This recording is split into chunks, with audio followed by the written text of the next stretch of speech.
Hello everyone, in this video I will tell you what is enrichment and how it is used in clearbit connect. So in clearbit connect, enrichment is a basically process in which we found information about a company or a person by putting just email address. By putting just email address, clearbit connect gives us the information of that company and a person from which the email address belongs to. For example, I am putting here it Dan shift at the rate of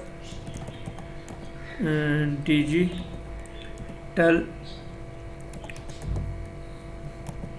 trends.com. So this is the CEO of digital trends company.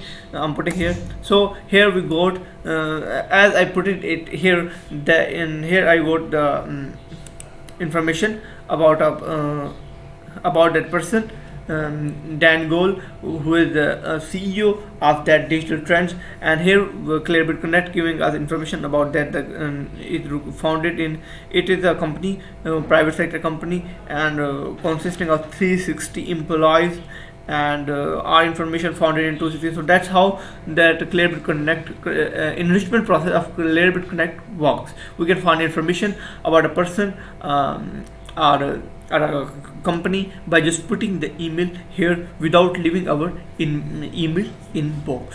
Thanks for watching this video.